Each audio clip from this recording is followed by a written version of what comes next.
The EPIC X-ray analysis. This one is going to be all about how we currently do the analysis from a PowerPoint perspective. And then the next one, I'll show you how I actually do it with a sample patient. Um, Without further ado, we'll just get started. So again, with the X-ray analysis, the goal is to obtain a complete factual understanding of the genetic uniqueness of the patient's cervical anatomy and then I'll position these structures from proper alignment. The purpose is to assess the exact line of drive and joint influences necessary to correct these misalignments. And the procedure is to accurately mark and measure all osseous relationships with a reliable and repeatable system, and then to mathematically and biomechanically assess the necessary influences for correction. Um, One of the reasons why CBCT has been so difficult up to this point is that one, we just don't have the tools, but two, you can see a ton more. So there's a little bit of a benefit of just seeing the 2D. You can mark something and say, yep, that's just what it is, but that may not be the reality. So it's going to be much more difficult to have that repeatable system, but hopefully with the Dizor software, we'll be able to get there. So the terms that we want to use are exact, precise, repeatable, dependable, and we don't want to use general, approximate, or close enough. And that definitely applies also to CBCT. Again, here's the new and improved terminology. I'll show you the old versus the new. You can pause it and you know whatever if you want to look at it this way. But again, I already uploaded this into that folder and all that terminology in here also. And just pause it if you need it. Okay, so we're going to just jump right in. So as far as the X-rays are concerned, there are these templates. And this template is actually outdated. These are outdated now. This is wholly phasing out. It's still being used right now, but there's another way that we're doing it that hopefully will be accepted. This one's also still currently being used. However, there is a massive limitation in that it's assuming that our heads are oval. So we'd like to get away from this, but we're not quite sure how to do so. All right, as far as the sagittal X-ray is concerned, here's the analysis. We're going to analyze for the TP, or the transverse process. The first steps we do is there's 6 points. First one is the tip of the mastoid and the anterior border of the mastoid, the external auditory meatus, the horizontal to the tip of the mastoid, or the first point, and posterior rami of the mandible, then the angle of the mandible, then the last one is the transverse process of C1. Once you have all 6 of those points, it actually creates a grid, and it spits out a coordinate system. That coordinate system, then you input that into Sonus Blueprint, and it will actually show you a graph like this of where is that transverse process, so you can actually triangulate where that transverse process is. We'd like to still do something like this, but we can go even further because now we can actually see where the ear is and basically overlay this triangle to their ear and mandible would be the ideal situation. Horizontal X-ray. So the preparation, you want to mark things out, and that way make sure you can see all the structures. This is a hard X-ray to view and understand and mark, but you want to be able to see all these different structures, and we'll go through these step by step. So first off, zooming up on in, we're going to just overlay a model of an atlas. And there's the superior facets, and there's your transverse foramen. And then you have your neurocanal, or your anterior and posterior tubercles. And once you have all those, you're going to see it creates 4 different lines. You have the anterior superior lateral mass, you have the transverse foramen, you have the neural canal, and the posterior superior lateral mass. The big thing is that yes, I mean, we use these four different reference points, but we can go so much more with CBCT. Um, we can go deep and internal and external, and I mean, so many reference points could be used in just this part alone. Um, that it's a little bit daunting to figure this out. So um, we'll see when we get there in the next couple of videos. All right. Now there's a couple concepts. So first off, you have this zoning concept. So this template is for the horizontal film, is different than the frontal, and again we kind of threw out the frontal because we've gone beyond that. However, the concept is the same. So you're going to be focusing on certain areas. So you have the frontal bone on the front, and then the mastoids are going to be just in front of that blue zone on the bottom part. All right. So as far as the analysis is concerned, we start off with the horizontal cranium line, or the HC line. Place the calculations box up there. Once that is done, then we place down the template. And with that template, we can make the template grow bigger or smaller, and we can rotate it using different buttons. And then we can also translate it with the arrow buttons.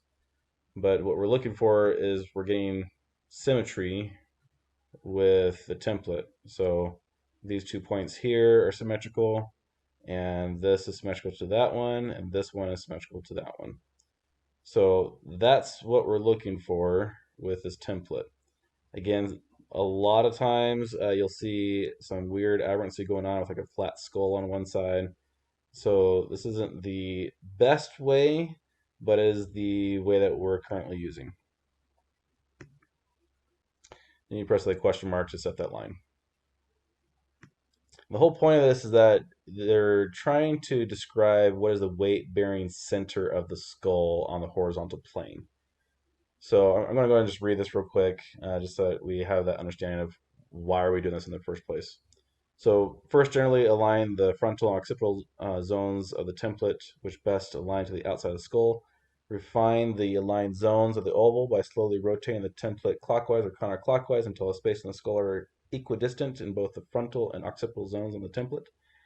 And remember to only use the bracketed zones when aligning the template to determine the HC. If the skull structure appears asymmetrical, align the lateral border of the zones first, then proceed to align the instrument immediately.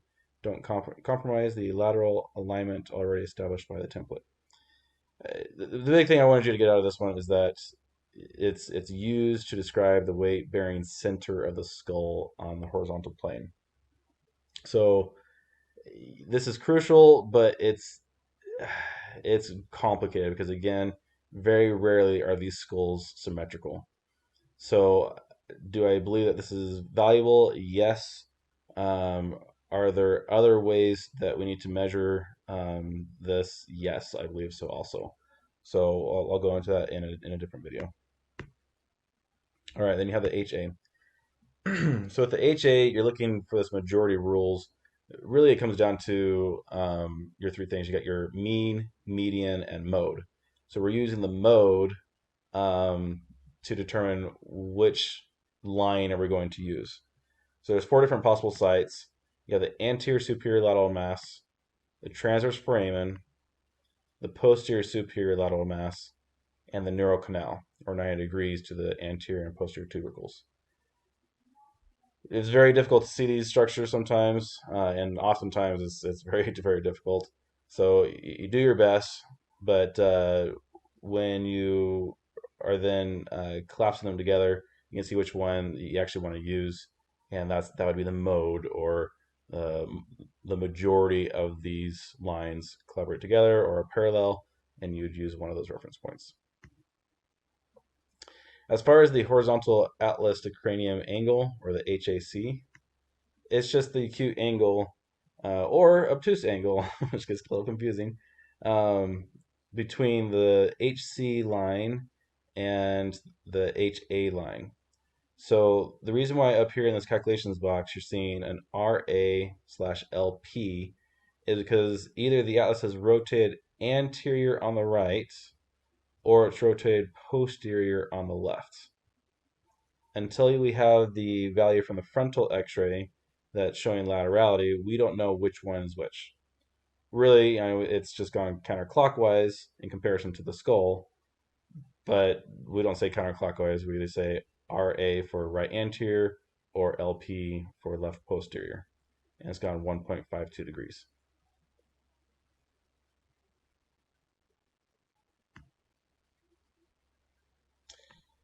So this is going to describe that a little bit more. So in reality, if you're to put a protractor along that HA line or the horizontal atlas line, you're going to see that this HC line is right here. It's not at 9 degrees, but it's at 91.52. Or if you're looking at it from this direction, it's 88.48. So what does that actually mean? So if the angle measured is less than 90 degrees on the side of the FAC, or this is the laterality, so frontal atlas to cranium line or angle, the atlas has rotated anterior. Again, what we said over here.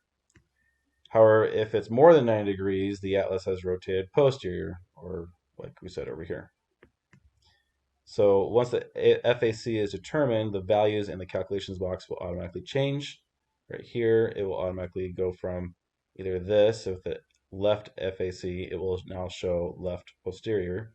If, however, in the frontal calculations box, it says it's a right, then it would be a right anterior. So it automatically calculates that for you. Before we had to actually press a question mark and write it in there. It was confusing, but thankfully Viztech updated this software for us. As far as the axial x-ray goes, there's only one thing that we're really looking at, which is the axial circle. You place the calculations box there again, and use the template or the axial circle.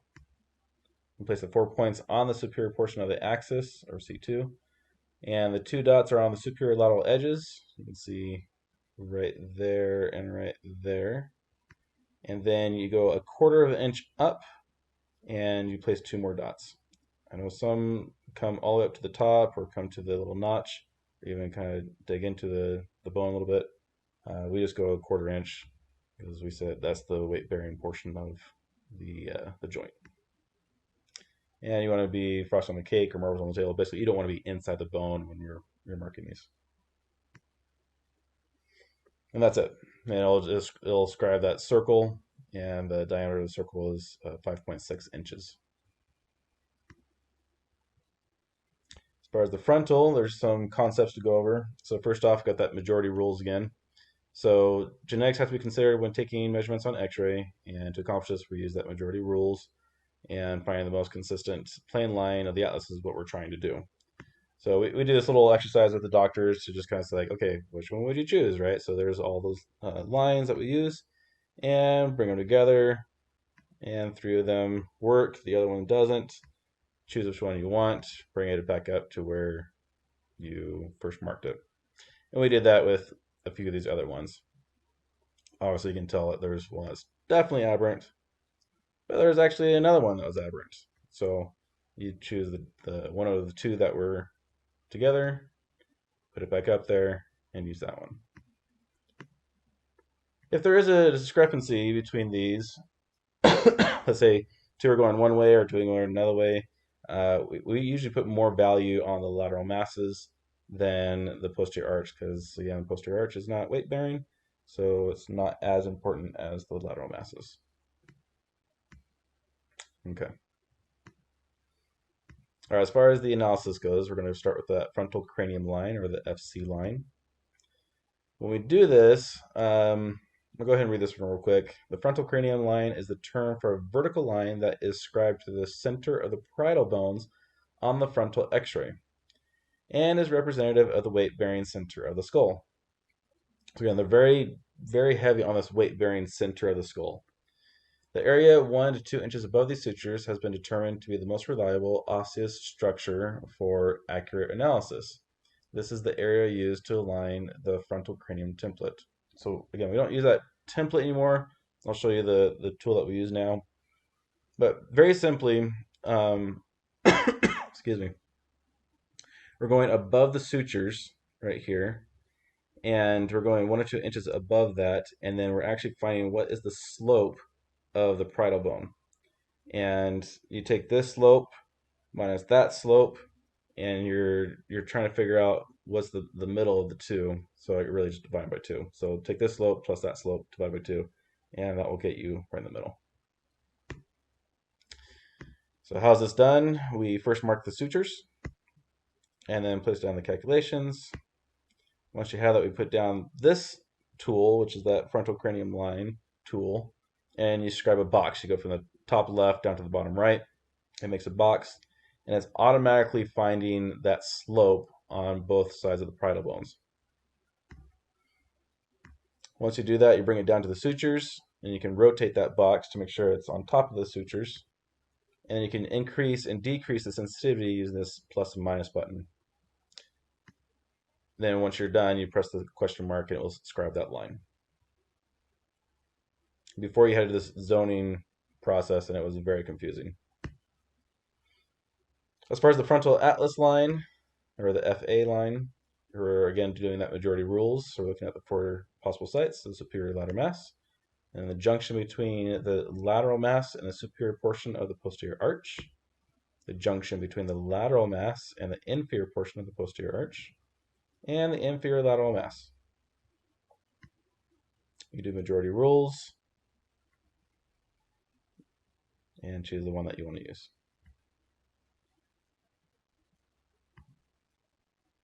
And this is the first calculation in the Z factor. So what Z we actually need to use when we're adjusting the patient. With the frontal atlas cranium angle, or the FAC, this is that laterality that people talk about.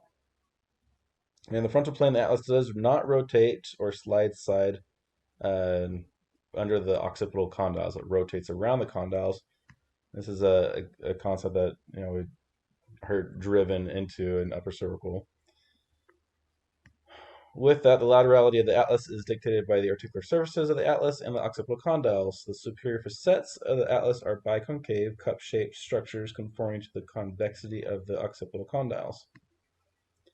The occipital atlantal articulation is classified as a diarthrodial ellipsoid for the movable synovial joint. When the atlas subluxates, it can move in all 3 axes, the X, Y, and Z, and rotating around the occipital condyles. There's so much debate on how to determine what this thing is. It's fascinating, but here's what we do in Epic. All right, so you have the frontal spine line and the frontal axis rotation. So the FS line and the FAX. So first, you have to mark all these at the same time, so that's why it's 2 in 1. So in order, you have to bisect the dens. So you go on both sides of the dens. And then you do the apex of the spinous process of C2, and then the lateral body of C7 bilaterally. I'll describe 2 lines. One, it will describe a line trying to describe what is the neural canal, and then the other one is a vertical line going straight up from the midpoint of C7 to basically show how far off are you. As far as the condylar circle, you're going to place 4 different dots, 2 points on the inferior lateral corners of the condyles, and the other 2 are 1/4 of an inch medially from the other 2. And remember not to superimpose the condyles, so you're not going into the bones. This tool is the frontal condylar aberrancy tool. Kind of a new concept for a few people, but we're trying to get away from this template. But I'll just explain it how it is right now. So why are we even looking at aberrant structures? Well, they help us in determining the most accurate osseous points for the EPIC X-ray analysis. They assist the doctor in evaluating the true subluxation pattern and characteristics. They refine our adjusting protocol, or the Silas to Atlas transverse process alignment, and guide us in our post-X-ray expectations, which is a big deal. So I'm just going to go through kind of a couple slides just to show what this looks like and why it even matters. So even though you're seeing the front of the skull, pretend we're looking at the X-ray and it's actually looking back to front. So left is actually left, right is actually right for all these different pictures. So first off, you got normal condyles. They're they're symmetrical, they're the same level. Atlas is butted up right next to it. You have your FC line and you have your FA line, and it is perpendicular to each other. So when you put a protractor there, it's at 0 degrees or 90 degrees. So there's no misalignment. However, what can happen is that you can actually take those condyles and rotate them to where one is higher than the other, which we just did. I'll go ahead and go back and show that. So that animation is showing it's going higher now on the left and it's lower on the right. But we did not misalign that atlas. We just kept the atlas to the same degrees, kind of hugged up against the condyles. Problem is that now when you scribe these lines, there's still technically no misalignment because it's actually butted up correctly with the condyles, but to the skull, it looks like there's a misalignment. So when we put the protractor there, we would see that as a laterality of a left 4 degrees as an FAC value. But really, there is no misalignment. So now we're going to induce a 2-degree misalignment to the left. So we're going to push that atlas up and to the left a little bit more. And so now when we look at that protractor, it's going to say is an FAC of a left 6 degrees. But really, again, it was due to the aberrant condyles and not to all of the misalignment. So really, it's just 2 degrees of misalignment. And that's where we go into this analysis. So we'll go back to those and kind of explain that. So first off, you got to mark a couple spots. You need the 2 spots on the occipital condyles on the inferior lateral surface. So same points that you used for the condylar circles. And then you place down this tool or this template. And so you get it symmetrically placed first with these half circles right here. And once you have it symmetrical on there, you're going to bring it up to the parietal bones. You go above those sutures. And you have these curvy linear lines right here. And in between each of those lines, it takes so many degrees to rotate it. So there's some math involved with this one. So you match the right side of the skull to the template. So like that one right there is matching up with the number 3. And take note, so it's a right 3. We're going to do the same thing on the left side. So we're going to drag it over to the left and mark that number, which is a left 4. This is where you do the math. So you calculate the change with the aberrancy. So the aberrancy equals left minus right times 2. So for this example, the left is a 4, the right is a 3. So it'd be 4 minus 3 times 2. And so that would be a 2. You would press this question mark to input the value, and that would help us understand what the actual value is going to be for the laterality. So to go back to this example, we're going to go ahead and show that when we measured this, it was an FAC of a right 5. But then we put down the templates, and we made sure that it was symmetrical on the condyles. Bring it above the suture lines,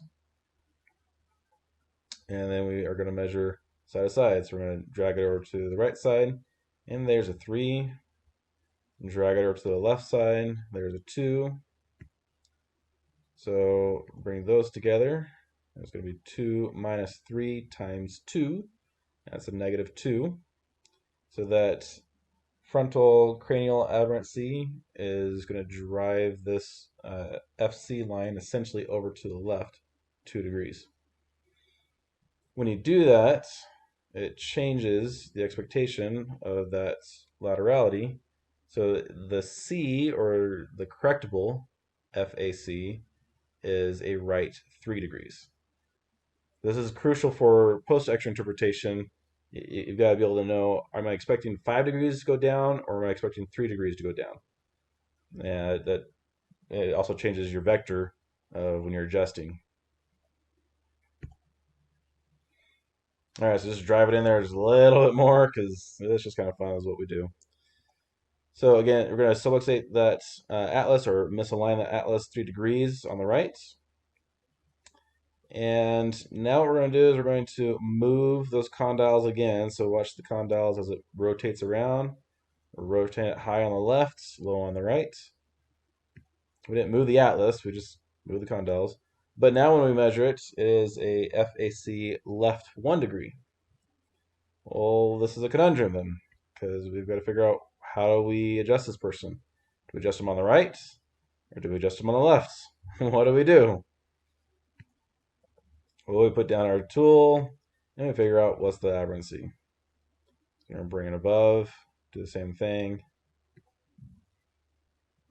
And we're going to move that over to the right and to the left.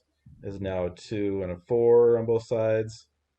And when you do that math, 4 minus 2 times 2, this is a frontal cranial aberrancy of 4 degrees. It's going to move it over to the right 4 degrees. So that left FAC is actually a right correctable FAC of 3 degrees. So we would actually adjust them on the right.